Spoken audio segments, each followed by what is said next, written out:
Dominikai, prisimenant tą laiką, kai lankėme paskaitas kartu ir buvome įkvėpti filosofijos profesorių, na ir matyt labiausiai tuo metu paveikti Arvydo Šliogerio asmenybės ir jo filosofijos. Kas dar tau gyva? Kas, jeigu yra toks dalykas, gali sakyti, na, neapleido, nepaliko tavęs per visus tos metus? Geras klausimas. Nes iš vienos pusės, kaip sakai, yra tai, kad amžinatilsi, bet tuo pačiu ir tai, kad jisai vis dar su mumis ir jo dvasia yra ir toj dvasioj mes gyvenam ir kartais nors pasimiršta, kad būtent iš jo tam tikrai dalykai kilo, atsiverti tą pačią bulvės metafiziką, kurią šiandien mes vartėm ir kalbėjom ir grįžti tą patį, kaip aš sakau, dažnį. Ir tai yra ypatingai daug. Ir ką galiu pasakyti, ką paminėjai mūsų agentūra, tai jos ištakos dalinai buvo Arvydo Šliogerio paskaitos, nes jisai kadaise pasakė du dalykus. Vieną tai jisai pasakė, kad homo eminens yra maksimaliai paprastai ir aiškiai žvelgiantis, matantis žmogus. Ir tai buvo inspiracija būtent šitai mūsų agentūrai, kad tarp viso to, ką aš mačiau, kas vyksta verslo pasaulyje, organizacijų pasaulyje, kaip jie mato problemas, iššūkius, kaip su jais dirba, man atrodė tai taip murzina, taip migloje, kai kurie dalykai, kurie galėtų būti atskleisti taip paprastai, jeigu tu turėtum tą kitokį matymą, kitokią stovėseną santykyje su to iššūkiu, tą situaciją. Ir taip užgimė, kad atrodė ir vis dar matau tai, kad žmogiškieji mokslai su filosofija prieš akį turi, kad ir kaip gal tai skambėtų nešliogeriškai, bet įrankius, kurie yra naudingi tam pasauliui. Puikiai žinau, kad Šliogeris sakė, filosofija yra visiškai nenaudingas buvimas pasaulyje, pavadinkim taip, bet šitoj vietoje pasimatė ta jos nauda tam pasauliui, kuriame naudos matas yra didelė vertė. Ir kita dalis buvo, tokius du dalykus buvau užsirašęs, kaip gyva manyje dar tai yra, tai be visos tos dvasios yra tokie du labai praktiniai momentai. Ir kitas dalykas, kurį buvau užsirašęs, buvo Aristos. Ir tai yra tokia nauja kelionė, kurią mes su tavim kartu keliaujam, kuri irgi turi labai didelę, ištakos yra Šliogerio paskaitose ir toj gyvybei, toj gyvasty, kurią jisai nešė. Tai va, toks dabar yra vaizdas greitas, kurį matau, kai tu paklausai šitą klausimą. O kas tau? Aš manau, mes prie Aristos tai turėtume būtinai sugrįžti, nes įdomu, kad prieš tikrai daugiau nei 10 metų pasėta sėkla kažkaip ima skleistis būtent dabar. Na ir ką galima sakyti, tai būdinga sėkloms, ar ne, jos sudygsta tada, kai yra palankus laikas, svarbu, kad jos būtų pasėtos. Bet štai grįžtant trumpam prie to, ką tu įvardinai, filosofijos nauda, arba galis kito, jeigu filosofija yra susijusi su tiesos paieška, su pastanga, suprasti tiesą, meilę, tai paieškai, tai kuo naudinga ta tiesa ir kuo naudinga ta filosofija. Visai, irgi prieš mūsų susitikimą Bulvės metafizikoje Arvydo Šliogerio ir paskaičiau būtent fragmentą pavadinimu Kuo naudinga filosofija. Ir tas fragmentas sako, filosofija, tas klausimas turėtų būti siejamas su klausimu, o kuo naudinga tai, kas nenaudinga. Nes kartais mes pražiūrime nenaudingų dalykų naudingumą kažkokiame kitokiame lygmenyje, kitame registre. Tarkime, grožis kaip toks, jis galbūt ir nėra naudingas, arba laisvė. Ar ne? O kuo naudinga laisvė? Galbūt ji neturi jokios naudos, bet yra vertė savaime. Ir štai norisi sieti su tuo, ką tu pasakėjai, galbūt organizacijų kelionėje norisi vis dėlto žmonėms taip pat vienaip arba kitaip prasiskverbti pro miglą, pro vienokią arba kitokią iliuziją, artėti prie prie aiškesnio mąstymo ir neišvengiamai galimai tai veda prie vienos arba kitos tiesos atradimo, gilesnės įžvalgos apie to verslo prigimtį, apie jo prasme. Galbūt tau kažkas iškyla šiuo metu, man tiesiog žmogiškai smalsu per tavo darbą būtent agentūroje, ar buvo įvykis, ar situacija, kur filosofinė formuluotė, tiesos galbūt atradimas kažkaip padėjo žmonėms reikšmingai pakeisti savo trajektoriją. Tai buvo, gal nebuvo tiek išreikštai matoma klientui, bet jos ištakos šaknis, kur užgimė pas mus, dirbant kartu komandoje, tai buvo, kai mes dirbom su Klaipėdos regionu ir buvo iššūkis toks, kad regiono dalyviai, pavadinkim taip, savivaldybės, kurios yra regione, jos vis nesusitarė arba neranda priežasties, būdų, kaip vesti dialogą, kaip rasti kažkokio tai bendrumo veikti. Ir neinant ten gilyn, kaip ten visi procesai ir dalykai dėliojasi, priėjom prie tokios įžvalgos, haidegeriškos įžvalgos, kuri buvo apie tai, kad regionas yra labai daiktiškas dalykas, regionas, daiktavardis. Ir visi savaime prieina, kad man nereikia jokios pastangos, kad aš būčiau regione, tai duotybė. Ir tada nereikalauja jokio veiksmo. Ir jeigu mes tai pakeistume į tai, o ką reiškia būti regionišku, jeigu mes nueitume šiek tiek į tą pusę, į tokią veiksmą žodinę jau keliautume, jeigu tai leistų lietuvių kalba lengvai taip ištarti, bet eitume link to, kad, ir ten buvo tokia filosofinė perspektyva, kad tai regionas, tai savaime nėra duotybė, kad tu esi regione. Tu turi dėti tam tikrą pastangą, kad galėtum būti. Tai turėtų dalyvauti, reiškia, būtis kaip įsitraukusiojo ir to, kuriam rūpi pati būtis, egzistencija. Būtent. Ir tada atsiranda klausimas, tai ką reiškia būti regionišku? Ir jeigu tu ateini pas savivaldybę ir sakai, tai ką jums reiškia būti regionišku? Ir tada atsiranda, jeigu tu jau įvardini, tai tu turi tai puoselėti. Tada tai kaip atsiranda pastanga, reikalauja veiksmo. Tai jau tu tampi, jeigu tu regionas, tai nėra tau duotybė, kad tai yra geolokacija kažkokia, bet tai reiškia tai ir savybė, kad tu turi ją puoselėti, būti regionišku. Ir tai pakeitė strateginę kryptį, kaip ten toliau su klientu išsirutuliojo ten kiti dalykai, bet tą tokią strateginę kryptį atnešė būtent pabuvimas su Heidegeriu ir to išviesoj pamatymas to iššūkio, su kuriuo mes susidūrėm. Grįžtant, Dominikai, prie tavo klausimo, kas man lieka, aš turiu prisipažinti su Šliogerio filosofija, gyvenau visą tą laiką, tiesą sakant, nebuvau nuo jos atitrūkęs, net tais momentais, kai neskaičiau specifiškai tos filosofijos, bet, savotiškai būtent Šliogerio formuluotės, jo mintis, man savotiškai suformulavo, pasiūlė kalbą, kuri, taip sakyčiau, poetiškai įtekėjo į mano sielą ir leido man pamatyti truputėlį daugiau, atpažinti, artikuliuoti tikrovę, kurioje gyvenu labiau. Ir aš net taip pasakysiu, kai tai taka jau yra nutikusi per pasiūlytą kalbą, per tam tikras formuluotės, per tam tikrus pasaulėvaizdžius. Net kai kiti autoriai arba kitos veiklos patraukia dėmesį, vis tiek, galiu sakyti, aš ir toliau dalyvauju polemikoje, dialoge su Šliogeriu. Tai neįtikėtinas dalykas, žmogaus nebėra, bet savo pasiūlytomis formuluotėmis, pasaulio jausenomis jis toliau dalyvauja daugelio žmonių gyvenimuose, net ir tų, kuriuos paliečia, tarkime, mano veikla, net jeigu jie to nežino. Pavyzdžiui, ta saiko perspektyva arba kalbos ir bekalbio daikto arba bekalbės patirties pusiausvyrą. Štai aš dirbu su įkūnytais procesais. Taip, nenorėčiau vadinti tai treniruotėmis specifiškai arba kūno lavinimu. Taip, tame yra ir atletiškumo ir tokio tikrai sofistikuoto kūno lavinimo.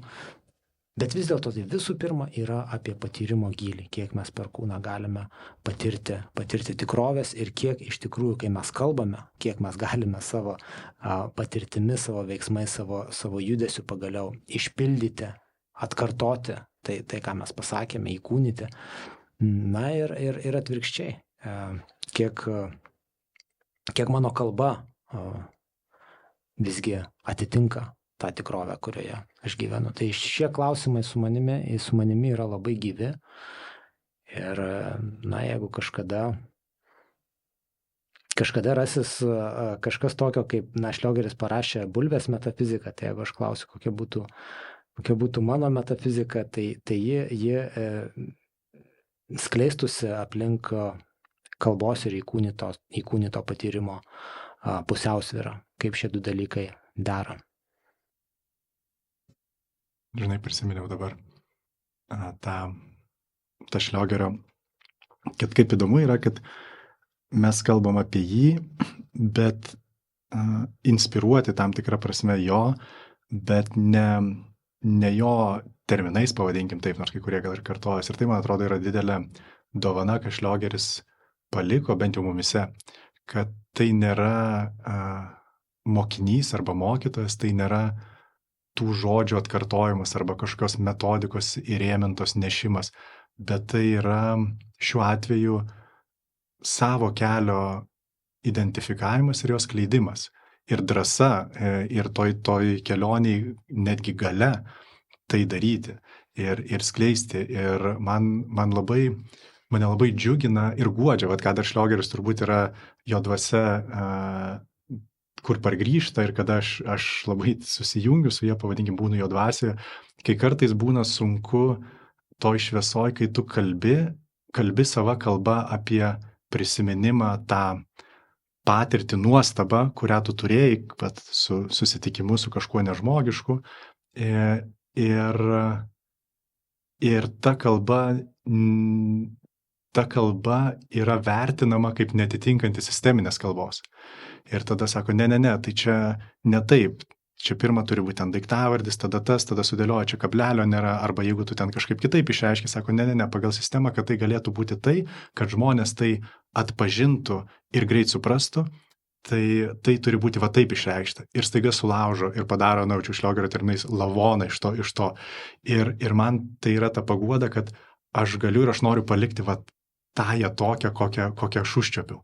Ir tiek. Ir nereikia įtikti į tą sistemą. Ir va tarsi jo dvasia yra tai, kad viskas tvarkoja, tai galima. Ir mes to akademiniai kalboje, man atrodo, kad šiai dienai žmonės bijo išreikšti save ir net nebėra pastangos tai daryti, yra tiesiog toks inertiškas žaidimas kalba toj sistemoje ir sukimas.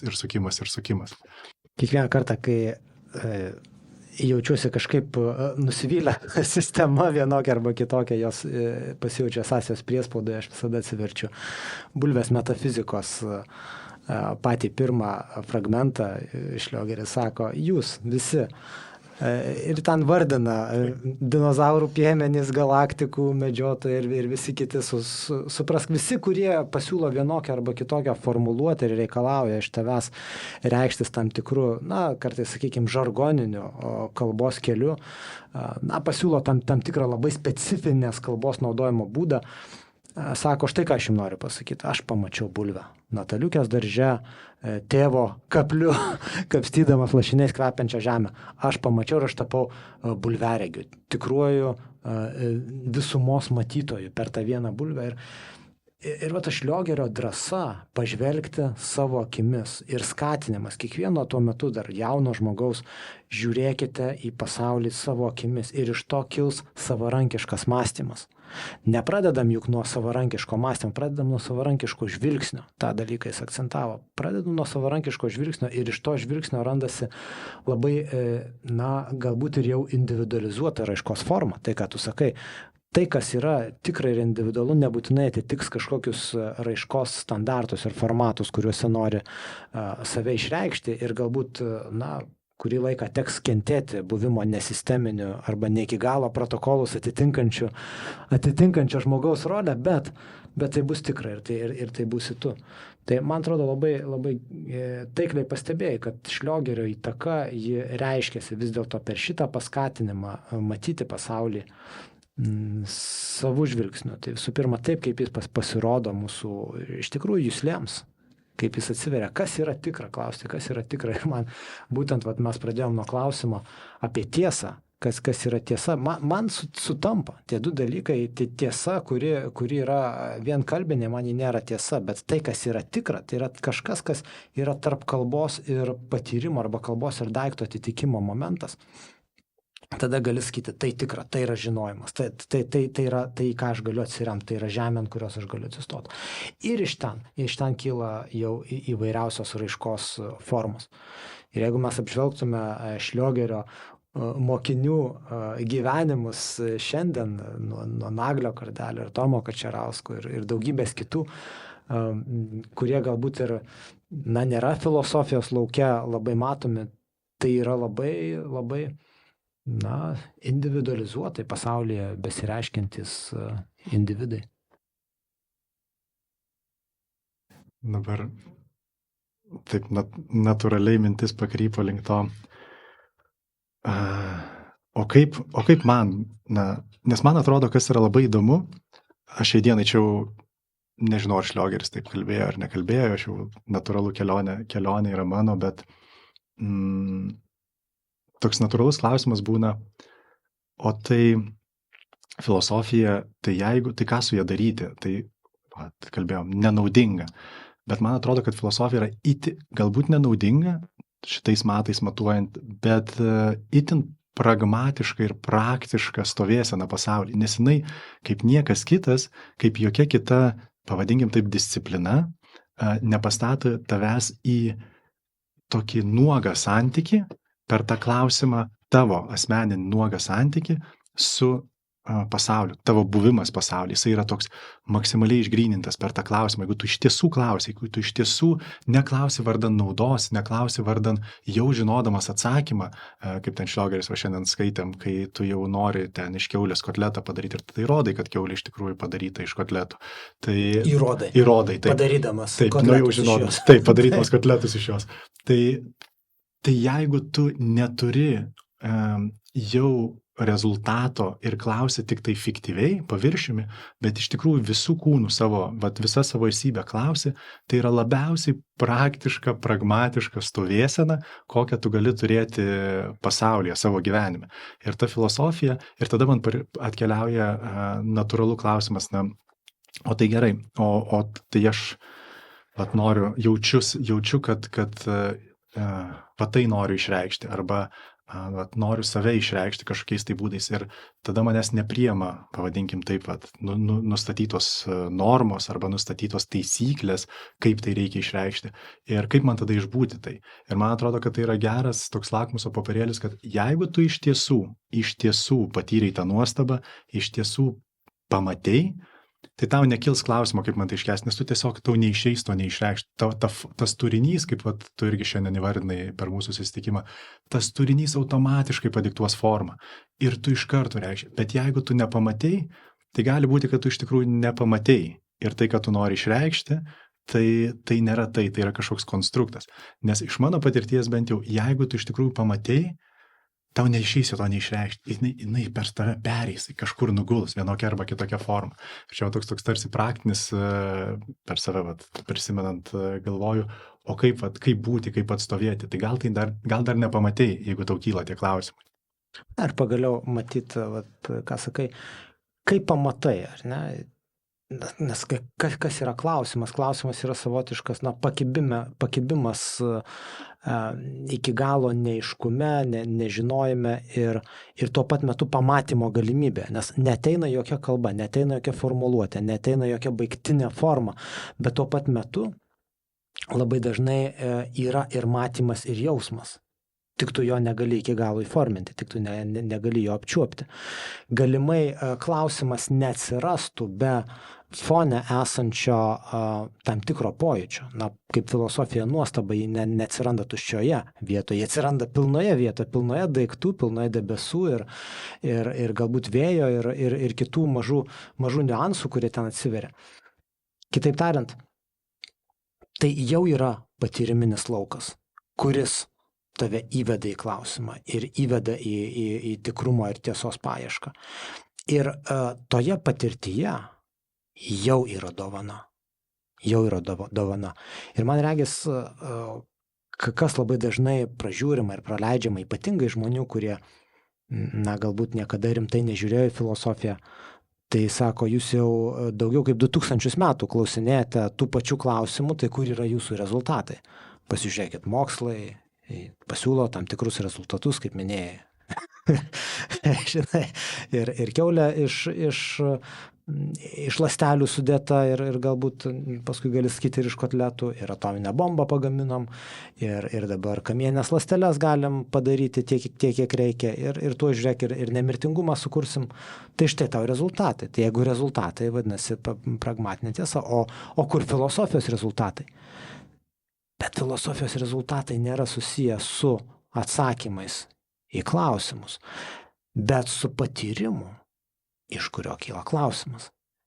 Jeigu pamatei, jeigu pajautai visom savo juslėm, visų savo kūnų, ir tave pagavo šios akimirkos, šios patirties, pats nepagaunamumas, pats neapibrėžtumas, tu jos negali sudėti į žodžius, tu jos dar negali apibrėžti kaip vieno kažkokio baigtinio daikto arba net proceso, bet tu esi apimtas tos visumos ir štai tu esi klausime, štai tu esi nuostaboje.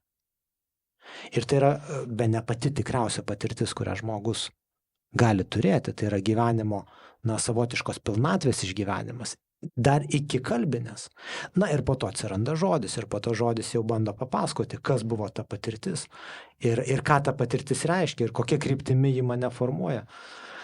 Tai man regis, kiekvienas žmogus vienaip arba kitaip jaučia visomis juslėmis, visų savo kūnų, savo kelią. Galbūt net pasaulio kelią. Bet jeigu visą laiką tik kalba, jeigu visą laiką gyvena tik atsakymų ir kažkokių baigtinių formų tikrovėje ir niekada neatsiveria tos patirties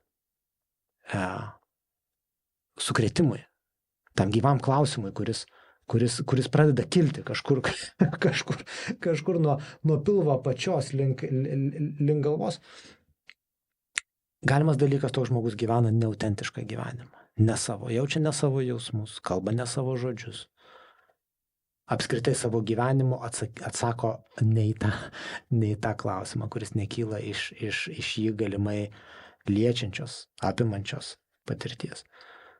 Tai štai Šliogeris, man atrodo, šį pasakojimą, kurį mes čia kartu pradėjome, apčiuopia iš tiesų genialiai ir pasiūlo kalbą. Kaip ir pats apibūdina štai savo esmo blyksnio arba būties atverties patirtis, žvelgiant į paveikslą, žvelgiant į bulvę, žvelgiant į debesis. Kai atsiveria daiktas, kai atsiveria ta patirties lauko, juslinio lauko visuma ir pats žmogus kažkaip randa savo ašį ir pats žmogus įsitvirtina šioje žemėje, šioje vietoje, įsiprasmina, neįsireikšmina, vis dar neįsireikšmina. Reikšmė ir prasmė du skirtingi dalykai. Prasmė yra patirtinis elementas, reikšmė jau yra žodis. Įsiprasmina, pilnatviškai stovi, tą akimirką pilnatviškai stovi, nepaisant to, kad dar nežino atsakymą. Tai gražiai sakai, ar tai ir ne pati žmogui, na, esmingiausias momentas, esmingiausias stovėsena. Juk kaip pagalvoju, aš kartais galvoju apie organizacijas ir apie lyderystę ir apie verslus ir tiek daug dėmesio yra tiems skiriama receptams, kaip ten pasiekti vieną arba kitą dalyką. Ir tiek mažai kalbama apie tą būseną arba buvimo būdą, iš kurio gali iškilti atsakymai. Gali iškilti kažkoks tai bent minimalus aiškumas. O tas būdas visiškai nepragmatiškas. Jis tiesiog, aš tai pavadinčiau, atvirumas patyrimui, atvirumas grožiui, savotiškas nieko nedarimas ir nieko neveikimas, net nelaikiškas buvimas, neprojektiškas buvimas, neprojektuojantis, leidžiantis dalykams atsirasti ir iškilti, panašiai kaip po to sėklos užsimezgia kažkada tinkamoms sąlygoms esant subręstai daigus. Taip ir žmogus galimai, jeigu yra atvirame išlaukime ir savotiškai tyloje ir pauzėje, į gyvenimą galimai pasibeldžia tos reikalingos įžvalgos ir patirtys, o po to įžvalgos, kurios jau tampa tikrais reikšmingais projektais. Nes kitu atveju kam viskas? Kam vienas ar kitas užsiėmimas ar verslas, didelis verslas, dideli projektai, dideli pasiekimai, jeigu jie, kaip Mikė Pūkuotukas sakė, nedžiugina. Turiu balionėlį ir verkiu, kas yra, kodėl verki, nedžiugina.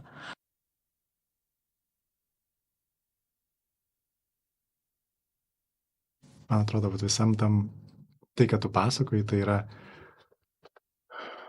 ištakos kūrybos. Kitkas yra kopijavimas. Kitkas yra kopijavimas tų pačių reikšmų, perdėlimas į kitas lentynėlės, atrandamas naujas kampas, kaip į tą pačią reikšmę pasižiūrėti. Bet visa tai yra tokia labai trumpą laiką patenkinanti žaidimas, kuris neužkabina to gylio. O tam, kad tu galėtum kurti arba tu kurtum, tam reikia to, kad tu šnekėjai. Tai tokio atsiverimo, tokio pajūtimo, tokio išbuvimo. Ir tada atsiranda labai tokia nepatogi situacija. Aš kažkada turėjau tokią patirtį, kai, pavadinkim tai vizija, mane įmetė į Aš stovėjau iki beveik kelių vandenį, aplinkui buvo tik vanduo, kažkur toli maža tokia, mačiau medžius, maža salelė ir aš jutau visų kūnų, kad aš galiu klausti bet ko ir aš gausiu atsakymą į bet kokį savo klausimą. Ir protų prieš tai galvodamas apie tai galvotum, kokia nuostabi būsena, viską galiu sužinoti. Kai tu iš tikrųjų tai patiri, tai yra tai baisu, tai yra sukaustanti, tai yra tave sukausto, nes tu patiri tokį neapibrėžtumą ir tokią visuotinybę, tai pavadinkim, kad tu tam turi būti tam tikrą prasme pasiruošęs. Ir man atrodo, kad tam tikrą gal prasme arba dėl to mes labai daug filtrų užsidedam. Ir aš kažkurią dieną myniau dviratį ir matau žmonės fotografuojančius, ir pats darau, ir mes visi darom, fotografuoja gražų vaizdą, kurį pamato. Ir tai yra toks instinktyvus veiksmas, kad jeigu tu pamatai kažką tai gražaus, kas tave, pavadinkim, bent šiek tiek nustebino, tu iškart išsitrauki filtrą. Ir galbūt tai yra sąmoningas veiksmas, kad mes norim įamžinti ir pasidalinti, bet galbūt tai yra nesąmoningas veiksmas, kad tu staigiai ištrauki filtro, nes nesi pasiruošęs išbūti to susitikimo. Ir galbūt kalba yra tam tikras irgi filtras, kad mes tik tai praregim ir iš karto turim kokią nors frazę, turim kokį nors paaiškinimą, kokį nors metodą ir taip toliau. Ir tai apsaugo mus nuo išbuvimo, nes ten yra, nepatogu, pavadinkim taip. Ten atsiveria dalykai, su kuriais gal esi nepasiruošę susitikti. Galimai mes jau tos filtrus ir tas apsauginės priemonės savotiškai atsinešam iš anksto į situacijas. Būtent per jas mes ir einam į susitikimą su pasauliu. Šliogeris tai vadino kalbos akiniais. Taip, mes juos užsidedam ir beveik niekada nenusiimam. Ir vėlgi, grįžtant prie tos pragmatiško labai klausimo, taip, akiniai yra tam tikras mūsų orientacijos pasaulyje būdas, leidžiantis mums matyti tam tikrų būdų reiškinius ir daiktus ir susigaudyti praktiškai ir pragmatiškai. Tik su tuo yra viena problema. Jeigu mes visada žiūrim per tos pačius akinius, arba iš principo per akinius, mes visada liekam ten, kur buvom. Mes neturim galimybės atsiverti tai nežinomybei, pavadinkim pačiam niekiui, tik iš kurio gali kilti kažkas radikaliai nauja, arba tik per kurį, arba tik atsivėręs niekiui, tik pats tapdamas niekuo, kaip Šliogeris sakė, tapdamas tyra pasaulį reginčią akimi, aš galiu priimti esmo dovanas, aš galiu priimti naujas kylančias įžvalgas, idėjas, intuicijas. Pagaliau galiu būti priliestas kito žmogaus kalbėjimo, ar tai būtų poezija, ar tai būtų filosofija ir netgi vaizduojamieji menai. Tai taip, kvietimas nusimti kalbos akinius, žinojimo akinius, atsiverti nežinojimui, yra labai, labai rimtas ir pragmatiškas kvietimas ir tuo pat metu, neintuityvus, juk visi žada visus kažko išmokyti, pamokyti ir papasakoti, kaip kažką reikia daryti, mąstyti. Ir retai kas sako, kad reikia kuo mažiau.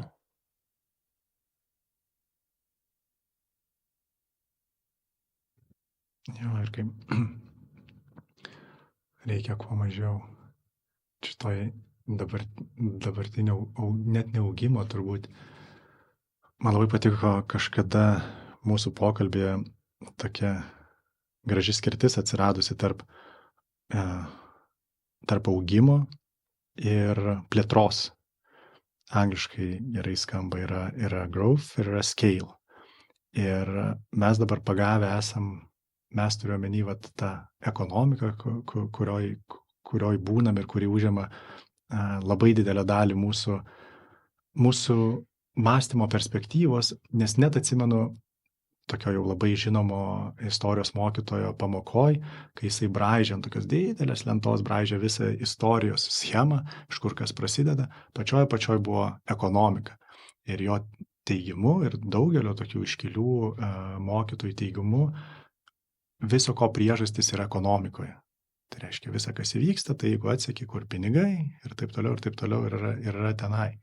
Ir net priėmus šitą perspektyvą, jau, pavadinkim, ten yra galima būtų žvelgti kitaip į tai, bet net toj šviesoj, net ta ekonomika jau yra įgijusi nebe growth, o scale modelį.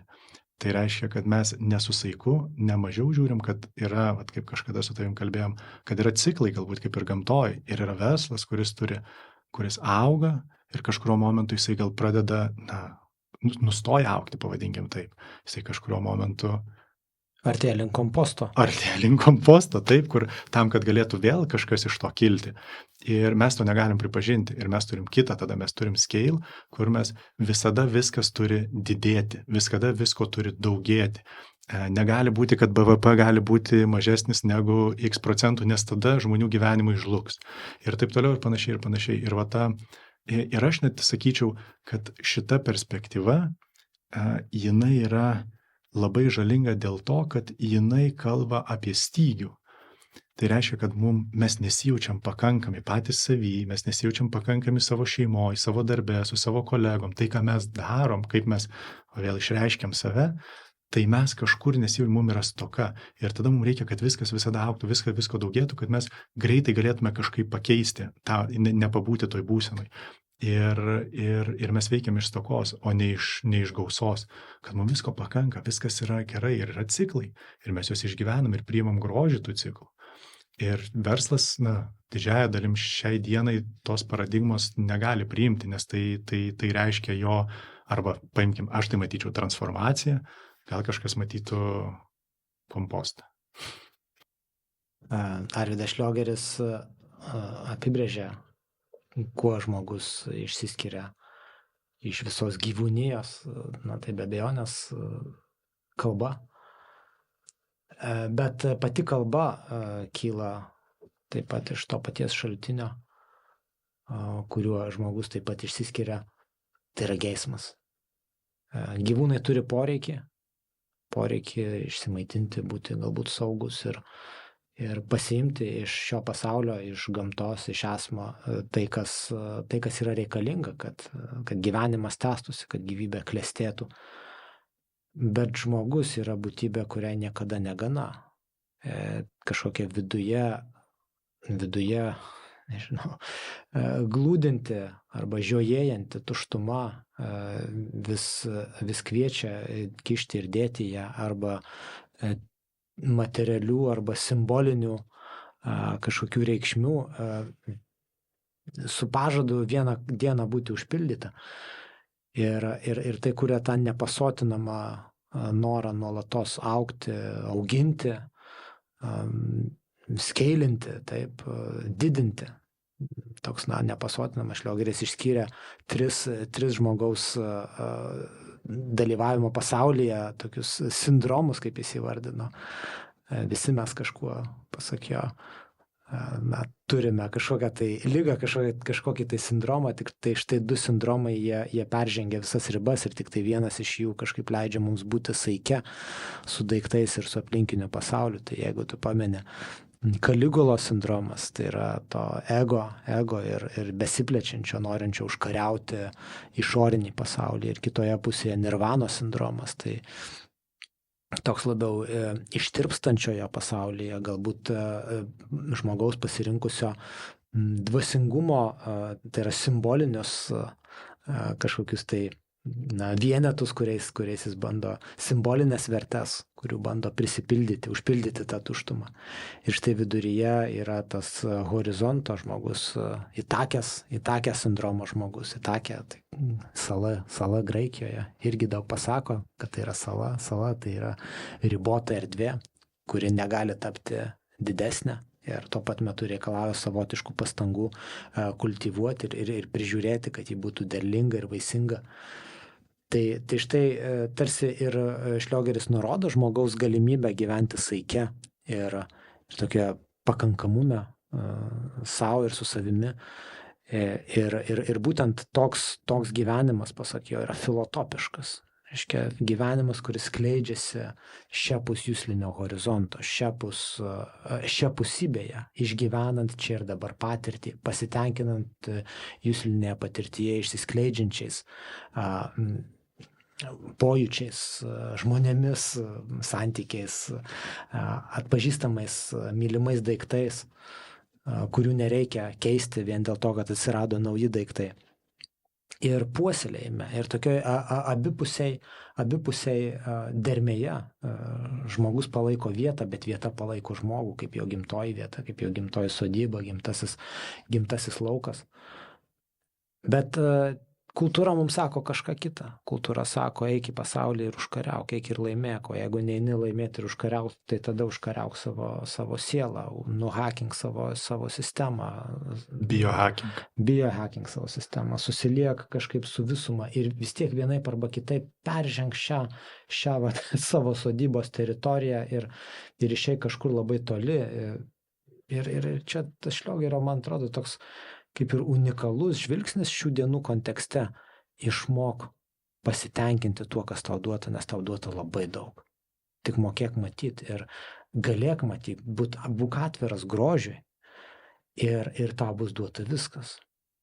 Ir tai, kas tau bus duota, tau užteks ir tai bus absoliučios gausos ir išsipildymo pojūtis.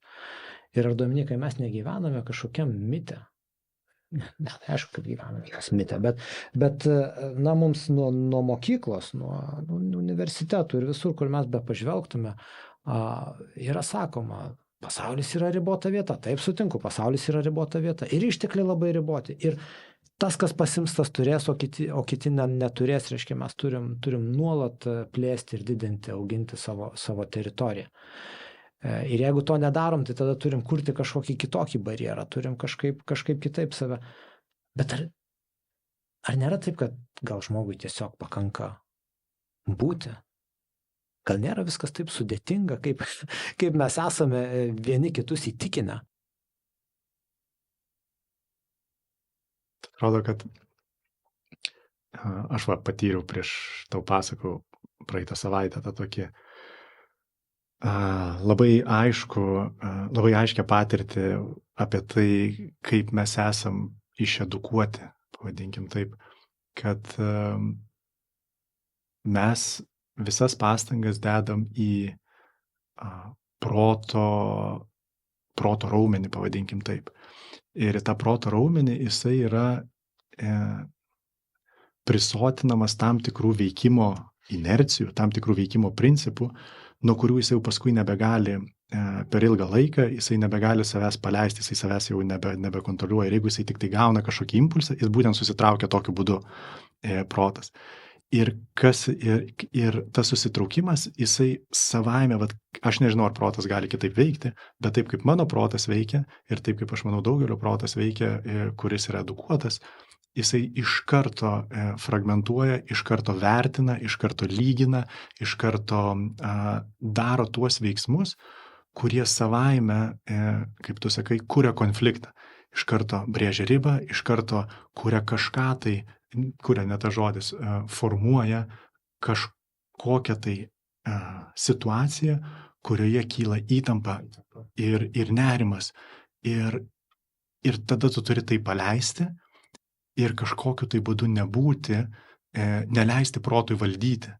Nes jisai yra, ir aš nežinau, ar protą turbūt galim išmankštinti kitais būdais, bet šiai dienai ta edukacija, kaip tu sakai, jinai priveda prie to, kad protas, jisai niekada neklausia, jisai iš karto siūlo atsakymą.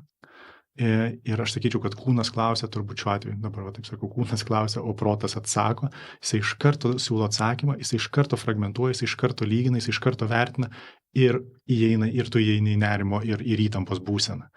Ir tada iš jos išėjimas, jeigu tu neturi kito modelio, nesiedukuotas, pavadinkim, kitų modelių, to kitas veiksmas yra toliau tą patį daryti. Ir toliau tą patį daryti. Ir toliau.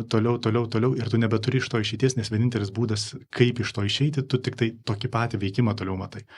Ir tu eini ir to daugėja. Ir visi, kai pradeda taip veikti, tu turi tuos destruktyvius rezultatus, kuriuos mes turim. Be visų gražių ir nuostabių dalykų, kuriuos mes turim pasaulyje ir visuomeniai, bet visi tie dalykai atrodo labai paprasti, nes jie atkeliauja iš proto konstrukto, kuris sukuria baimę, o tas konstruktas atkeliauja iš edukacijos, kurioje mes tiesiog esam taip išedukuoti. Niekas iš išorės mums tokio neduoda, turiu omeny iš išorės, iš tokio gamtos patirties. Tai atkeliauja, kad mes išmokinti esam, kad viskas veikia taip, protas turi tą inerciją ir mes ant jos važiuojam. Vakarų kultūroje neįprasta kritikuoti protą ir tapti protingesniu, smarter, gudresniu yra savaime suvokiama vertybė. Ir tuo pat metu norisi klausti, o tai su visom nuostabiom verslo mokyklom ir finansiniu raštingumu, kodėl įvyksta tokios finansinės krizės. Ir mes įvedam save kaip didžiulę finansinę sistemą pasaulinę į tam tikras situacijas, į tam tikras ribas, kurios praktiškai be išeities, kaip tik tai dar daugiau spausdinti pinigų ir dar daugiau didinti ekonomikų apsukas. Ir kodėl su visais filosofiniais ir humanistikos išsilavinimais mes tiek vis dar kariaujame. Galimai mūsų priešų universitetai nemoko kažkokių labai kitokių literatūros kūrinių, mes visi skaitome tos pačius klasikus ir mes visi atsiveriame poezijai ir yra kuriama muzika ir maldos ir pagal tą pačią muziką ir maldas mes vis tiek iškeliaujame su ginklais vieni prieš kitus ir baigiame pribaigti savo gyvąją planetą, savo gyvąją sistemą, naudodami daugiau nei 1,5 karto išteklių, nei ši planeta gali atsistatyti, tai akivaizdžiai pernaudodami ateities kartų sąskaitą ir taip toliau. Tai iš tiesų verčia, mes jau gyvenam toje matyt kartoje, kuri gali sau leisti kalbėti, kaip tu kalbi, kvestionuoti apskritai proto ir protingumo kaip tokio kriterijus ir proto veikimą ir galbūt ieškoti kažkokių kitų atramų. Ir štai čia vėl Šliogeris be galo aktualus ir netgi metodiškas. Sako, matantis mąstymas, o ne mąstantis matymas turėtų mus vesti. Nes jeigu aš galiu pamatyti atvirų žvilgsnių ir pajausti savo juslėmis, aš atpažinsiu kitą, panašų į save patį, tokį kaip save patį. Ir tada mes turėsim galimybę kartu mąstyti ir susikalbėti. Bet jeigu aš pradėsiu nuo mąstymą, kas yra mąstymas? Mąstymas yra kalba, tyli kalba, o kalba visada vienaip arba kitaip pasaulį įrėmina ir apriboja. Ir kiek aš perspektyvų bebandyčiau savyje sutalpinti, aš visada būsiu labai stipriai ribotas. Bet jeigu aš matau tiesiogiai. Jeigu aš jaučiu tai, ką jaučiu. Ir kiekvienas galime netgi savo patirtie pasakyti, kai mūsų paklausia artimasis apie kažkokią nutikusią patirtį, mes suprantam, kad mes negalim jos išsakyti, mes negalim jos nupasakoti. Ir mes pabandome išsakyti, ir pabandome papasakoti, ir mes tą patirtį paverčiam kažkuo kitu. Visų pirma sau, bet jį tampa dar kažkuo kitu ir dar kažkuo kitu tiems žmonėms, kurie klauso, arba dalykai buvo perpasakojami. Kalba ir šia prasme mąstymas turi labai akivaizdžias ribas, kurios, yra savotiška pačiame mąstyme, galbūt pačioje kalboje užprogramuota yda. Mus tuos, kurie pasitikim vien mąstymu kaip tokiu, atsuka vieni prieš kitus. Galiausiai, nes pasaulį fragmentuoja ir nemato kitame tokio paties kaip aš. Nemato kitame substancinio individo, baigtinio ir vertingo savaime. Tai štai pamatyti reiškia tuo pat metu, aš taip jaučiu atverti širdį pasauliu, atsiverti pasauliu ir būti atviram, būti pasaulio priliestam. Ir tai yra meilės laukas. Ir tai yra filosofijos laukas. Jeigu filosofiją mes netgi pabandytume nusakyti ne kaip meilę išminčiai, bet išminčiai kylančiai iš meilės, iš atvirumo pasauliui, iš atvirumo laukui, kuris be abejonės prasideda vienoje vienintelėje vietoje. Tai vietoje, kurioje mes šiuo metu esame.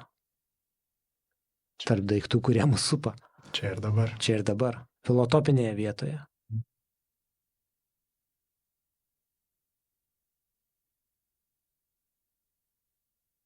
Žinai, ką pagalvojau, bet tai visada laimingai nugyvena trečias brolis Jonas.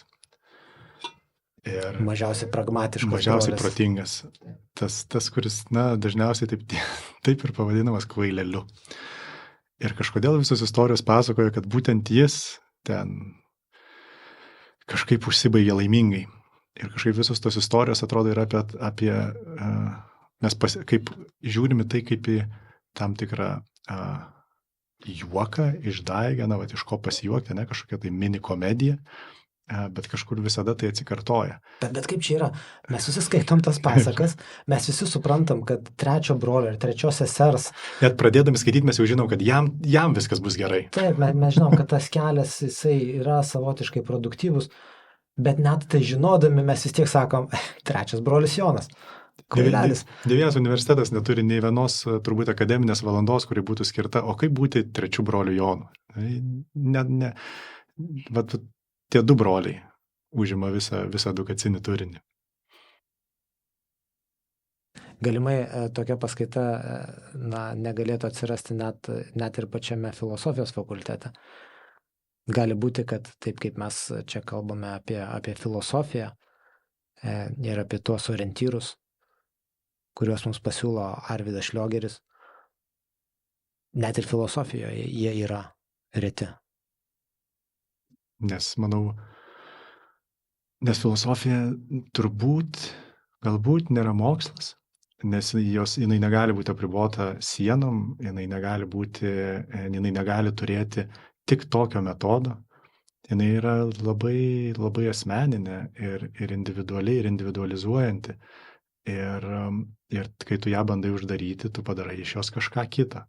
Ir jeigu tu reikalauji iš išraiškos citatų pagrysti tavo išraiškai, tai galbūt tai nėra filosofija. Ir mes turim tą tokį, aš suprantu, iš kokio poreikio tai kyla, bet aš susiduriu su žmonėm, kad jie bijo tam tikrą arba nevertina savo išraiškos dėl to, kad kažkas kitas jau yra taip arba panašiai pasakęs. Bet mes skaitydami Šliogerį mes galim atrasti Krišnamurčio, galim atrasti to pačios Egarto Tolle ir ten kitų turinių, kurie vienaip ir begalės, kurie visi persidengia ir perpasakoja, nes iš esmės visi, kai jie pamato, kai jie patiria, pasakoja tą patį, tik kita forma, savo patirties forma. Ir tada sakyti, kad va tie žmonės, visi turėtų būti ištrinti dėl to, kad kažkuris pirmasis tai pasakė. Ir staiga mes apribojam savo išraišką dėl to, kad jau kažkas galimai tai pasakė. Ir tada mes perleidžiam per tam tikrą algoritmą ir jisai sako, akurat, 88% to, kad tu pasakėjai, jau buvo pasakyta vienaip arba kitaip. Ir tu sakai, einu toliau ieškoti, ne mano išraiška čia buvo. Ir tas toks sugretinimas to, kad vienintelis būdas papasakoti save, papasakoti prisimenant tai, kad tu patyrei, yra vis naujai, yra, man atrodo, tos pačios sistemos arba tos pačios perspektyvos dalis, apie kurią mes kalbėjom, kuri yra vis daugiau, vis gausiau, vis naujau. Tau reikia vis naujai, vis kitaip pakalbėti, vis kitaip, o jeigu taip pat, tai neverta dėmesio. Ne tai, kad kažkieno dėmesio, bet kas blogiausia, aš sakyčiau, savo paties dėmesio. Jeigu tu pradedi girdėti arba kalbėti, kaip kažkas kitas kalba, tu nebekalbi. Tu tada arba nurašai tai, arba galvoji, kad tai nevertinga. Man atrodo, tai, ką sakai, galioja nuo akademijos iki asmeninės kūrybos ir galiausiai net Instagramo situacijų. Na, tai akademija akivaizdu, tai yra žanras, kuris tyrinėja ir iš tiesų bando atsekti tas minties gijas ir kiek įmanoma atiduoti pagarbos tam autoriui, kuris suformulavo. Ir problema su tuo yra, kad tyrinėjimas kaip toks pats labai retai kažką nuo savęs pasako, gal pasako ir kažkiek pasako ir prisideda prie to daugybę metų besitęsiančio pokalbio. Bet riba šio užsiėmimo yra ta, kad tai tampa nebegyva. Ir pats Šliogeris, praktiškai jo tekstuose mes nerasime citatų. Ir jis tai beveik juokais teisindavosi, sakydavo, niekas, ką sakau, nėra mano, nes pati kalba nėra mano. Ir jeigu aš kalbu visuotinę kalbą, tai reiškia, kad aš jau viską skolinuosi ir viskas jau buvo pasakyta mano protėvių. Ir tuo pat metu tai, ką aš sakau, viskas yra mano. Nes aš kalbu tai, kas kyla per mano išgyventą ir permastytą ir savaip suvirškintą patirtį, ir tai integruojasi į mano tekstus ir tai išeina iš manęs kaip mano unikalus pasaulio matymo ir raiškos būdas. Ir tam reikalinga drąsa, ir tam reikalinga, savotiškai, kaip tam toj bulvės metafizikoje, spjauti į viską ir sakyti, aš jums parodysiu, aš jums papasakosiu, ką aš pamačiau. Tai yra drąsus žmogus, tai yra žmogus, kuris leidžia savo rašyti knygą į stalčių. Ką reiškia rašyti knygą į stalčių? Štai būtis ir pasaulis, tai yra knyga rašyta į stalčių, nesitikint kada nors ją išleisti. Tai knyga, kuri negalėjo nebūti parašyta, kuri pasirašė fragmentų pavidalu, ji turėjo iš autoriaus, taip sakant, išlysti. Ir štai mes gyvename dabar jau praėjus nemažai metų socialinių medijų, socialinių tinklų pasaulyje, kur ką mes besugalvotume, kaip mes bejaustume, kad mus prašo likimas save išreikšti, ar judesiu, ar muzika, ar kūriniu, ar dar kažkuo, ar pagaliau naujos veiklos, naujų pavadinimų. Mes įsivedam į Google ir mes matom, kad tai jau yra padaryta, kad jau kažkas padarė. Ir nusvyra rankos, ir kadangi iš mūsų tikimasi naujumo, iš mūsų tikimasi unikalumo, mes sakom, nieko čia naujo nebus. Tai vat vėlgi gyvenimas globaliai ar gyvenimas lokaliai labai skiriasi. Jeigu aš tai gyvendamas Vilniuje, Žvėryne, suprantu, kad yra viena kepyklėlė, yra dvi nuostabios kavos vietos, 2 parduotuvės. Ir toje lokacijoje aš įnešu savo idėją, savo perspektyvą, galbūt savo kažkokį verslą. Ir aš jaučiu įsižeminęs, kad aš gyvenu šioje bendruomenėje ir aš pasiūlau pasauliui kažką svarbaus, unikalaus ir panašiai. Tai jeigu atsitraukiu ir truputėlį grįžtu į globalią perspektyvą ir matau, kad visi viską jau padarė ir padarė žymiai daugiau ir žymiai geriau, nes aš matau tai savo ekrane, pagaliau matau keliaudamas, man nusvyra rankos ir aš tikriausiai nedarau nieko. Ir daugybė žmonių, vien dėl to reikalavimo, kaip tu sakai, pasiūlyti visą laiką kažką naujo, o jeigu negali apibrėžti, kaip tu čia atsispiri nuo savo pirmtakų, tai iš vis nekalbėk. Beje, kaip ir šis mūsų pokalbis, gal irgi neskambės labai profesionaliai, nes nesudedam galimai visų reikalingų referencijų, kas ką sakė ir iš kur kyla. Bet tada iš viso mums neliks vietos kalbėti. Ir tai, kas galėtų į pasaulį iškilti kaip tam tikrą formą, niekada neiškiltų. Tai Šliogeris rodo gražų pavyzdį. Leisk per save daiktams, leisk per save pasauliui kalbėti taip, kaip pasisako. Ir galbūt nereikia iš anksto nuspręsti, ar tai gerai. Ir pagaliau galbūt ir nereikia visos savo raiškos atiduoti kažkokiam išoriniam vertinimui. Ir sakyti tada, kai negali tylėti. Man atrodo, visą tai yra apie autentišką buvimą. Kuo skiriasi nauja nuo autentiško. Ir jeigu tu gali savo atsakyti tą klausimą, gali išjausti, išbūti, manau, kad tu turėsi tiek drąsos ir turėsi tiek galios, kad tu veiksi autentiškai, jeigu tu atrasi tą autentiškumą, autentišką buvimą, o jeigu tu tik tai keliausi į tą scale, į naujumą, tu sunkiai atrasi save tenai. Taip, ir vėl Šliogeris. Nuo kur mes pradedam? Nuo kalbos ar nuo patirties? Jei mes pradedam nuo kalbos, mes atsidūrėme jau egzistuojančiuose apibrėžimuose, formose, ten, kur visi jau viską padarė. Bet jei mes pradedam nuo patirties, tai yra unikalu. Ir net jeigu kalbinės raiškos bus panašios į kažką, tai vis tiek bus mūsų. Vis tiek bus tikra. Dominikai, grįžkim prie Aristos. Ta antroji mintis, kurią tu vis dar nešiesi nuo paskaitų pas Šliogerį, tos formuluotės. Pakalbėkim. Kas tai galėtų būti? Pasvajokim. Taip, kaip svajodavom. Pasvajokim. Tai seniai mes su tavimi šiandien gerai pasakei, kad jau Aristos jau seniai prasidėjo. Ir dabar tik tai skleidžiasi ir tada, kai užsirašiau, jeigu teisingai pamenu, tai Šliogeris sakė, kad tai yra, kad trūksta Lietuvoje dvasios lyderių, vadinkim taip, jeigu teisingai pamenu. Kad, visi lyderiai, kurie šiai dienai formuoja valstybinį gyvenimą, pavadinkim taip, socialinį gyvenimą, kultūrinį, visus kitus, vėl grįšiu prie edukacijos, išedukuoti kažkaip tai ne tą kryptim, pavadinkim gal taip. Fundamentas yra kitoks, negu jaučiasi, kad turėtų būti. Ir jisai tada, aš nežinau, ar jis daug apie tai kalbėjo, ir apie homo eminence, aš nežinau, ar daug kalbėjo, aš esu užsirašęs 2 tuos tokius pavadinimus, pavadinkim, kuriuos aš nešiausi ir kurie įgijo formą ir toliau gyvena savo gyvenimą.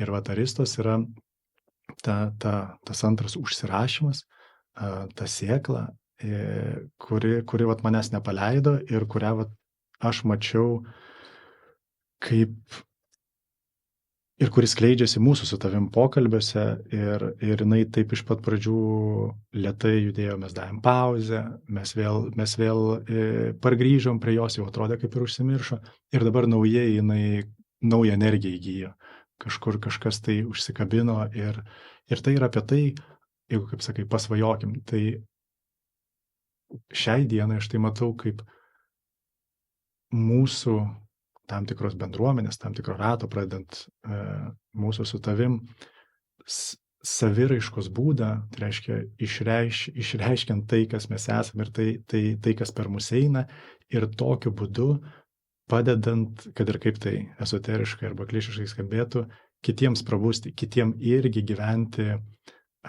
savo gyvenimą, keliauti savo keliu, tai daryti galingai, drąsiai ir taip patirti tą pilnavertį gyvenimą. Ir tikrai tu matai žmonės tuos, kurie taip gyvena, ir tai nepriklauso nuo socialinio statuso, nuo kažkokių tai banko sąskaitoj skaičių ir kitų dalykų. Tai yra tiesiog kitoks gyvenimas. Tai yra, kur tu galbūt pratęsi kitą žemę, kurią tu vaikštai. Ir noris, ir tai atradus, noris su kitais pasidalinti. Ir neturim mes kažkokio metodo, neturim kažkokių tai sektantiškų tikslų, kad tik tai taip, o ne kitaip, bet tarsi išreiškiant tai, kas per mus eina, atrodo, kad tai dabar mus veda į tą būseną, į tą kažkokią vietą, iš kurios galim dalintis. Ir Aristos yra apie tai, apie pagalbą, tokia netiesioginė prasme, praregėti ir gyventi tokį pilnavertišką gyvenimą ir tokiu būdu ir kitiem parodyti, vesti ir kitus, kad taip galima gyventi. Ir man atrodo, tai yra apie tą kelionę, kurios nei formos tokios galutinės, nei kažkokio tai tikslo, kuris yra toli, užbrėžtas, kažkokio skaitinio tikrai neturim. Man regis, žodžiai praregėti ir prabusti čia yra labai tinkami. Praregėti tai reiškia, iš tiesų pamatyti. Pamatyti vietas, kuriuose gyvename, pamatyti žmonės, su kuriais susitinkame. Prabusti iš sapno, kurį sapnuojame, kalbėdami, arba nusimti kalbos sakinius, tuos filtrus, per kuriuos mes regime pasaulį ir per kuriuos iš tiesų negalime susikalbėti, pamatyti ir pajausti vieni kitų šios žemės grožio, mūsų vietų grožio. Atsiverti tai gausai ir pilnatvei, kuri mums duota mūsų ribotose vietose, mūsų įtakėse, mūsų sodybose. Atsiverti konkretybės grožiui ir dovanai. Ir tuo pat metu jausti, kad nesi atskiras ir nesi atsitiktinis. Kad dalyvauji nuostabiame kosminėme šokyje, kurio neatimama dalimi esi. Ir kuria pats ir esi. Ir galbūt yra viena vieta šioje žemėje, kur aš dažniausiai rašau. Ir ten aš esu prisiklijavęs ant sienos 3 lapelius užrašytus rudu flomasteriu. Ir tai yra keletas rilkės eilučių. Ir viena iš jų yra ta, kurią labai mėgo Arvydas Šliogeris. Galbūt čia esame tam, kad ištartume. Ir nusakytume daiktus taip, kaip jie savo vidumi niekada nesuvokia esą. Mes esam regėtojai. Taip, čia aš jau baigiau tą citatą. Mes esam regėtojai, pasaulio regėtojai, pasaulio grožio regėtojai. Bet gyvenam paskendę savo pragmatiniuose rūpesčiuose. Badomi iš visų pusių to niekio dūrių. Niekio, kurį visų pirma mes patys generuojame ir prisidedame prie to generavimo. Ir sumaišome su tuo, kas yra iš tiesų tikra. Ir pamirštame bent retkarčiais įsižeminti, bent retkarčiais pėdomis atsistoti ant žemės, ant žolės, pakelti akis į debesis, į žvaigždėtą dangų, pamatyti, suprasti, kad gyvename dievų apsuptyje ir šlovinti. Kiekvieną dieną šlovinti tą gyvenimą, kurį mes gyvename, patį gyvenimą, nuo kurio mes nesame atskiri. Tai man Aristos, nepaisant to, kad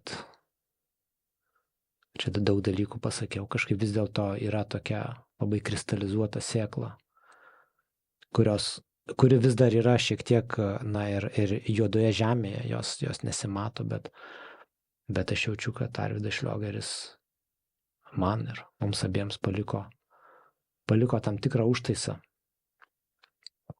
kuris subrendo ir nori lysti iš juodos žemės kaip pakankamai tvirtas daigas ir dovanoti galbūt kitiems tą matymo ir matančio mąstymo dovaną, kuri leidžia žmogui pasijausti laisvesniu, pasijausti pilnatviškesniu, atvykti, jausti, kad nėra tos, tiesą sakant, tos skylės, kurią reikia užpildyti netikrais artefaktais, kad viskas jau yra, dabar yra. O jeigu kažko nėra, tai tikrai ir niekada nebus. Tad atsipalaiduoti nuo to siautulingo, beprotiško bėgimo kažkur, kuris visada yra tik tai nebūti. Gal iš tikrųjų, kaip sakai, ta skylė, įsižiūrėjus, yra nuostabus ežeras Mėnesienoj. Tai kai žiūri su filtru arba iš per toli, tai tau atrodo, kad ten kažkokia tamsi juoda skylė. Iš tikrųjų, ten yra kažkas tokio nuostabaus ir galima pakviesti pažiūrėti. Ten save pamatysi, Mėnesieną, gamtą, žvaigždės. Ir suprasi, kad jis nėra taip toli dangui, bet čia šalia. Net palies gali, perbrukęs ranką per vandenį. Tau taip gera būna, laisva. Tai va, tai atrodo apie tai nuo Šliogerio. Šiandien tau pasakau, kad mes prieš tai turėjom kitą susitikimą, tai kad mes kažkada su tavim išėjom iš Šliogerio paskaitos. Ten pasukome tą skersgatvį, išėjom į didžiąją gatvę Vilniui ir atsisveikinom ir pasukom į skirtingas pusės, tu į dešinę, aš į kairę. Tai buvo pirmas susitikimas ir toks ilgas tarpas nuo mūsų susitikimų. Ir kažkaip šiandien, sėdint Panevėžy, Skaistakalny, Pragiedruliuose, atrodo, kad vėl susitikom. Ir Šliogeris yra kažkoks pagrindas tam susitikimui, kad ir kaip mes to neartikuliavom ir negalvojom apie tai, kad tai yra tai, bet išjautus atrodo, kad tai yra būtent tai. Gera sugrįžti prie Šliogerio, apėjus tikrai nemažą ratą ir pajausti, kaip vis dėlto nejučia jis mus lydėjo. Ačiū Dominikai už pokalbį. Ačiū tau. Tegul jis tęsiasi. Tęsiasi.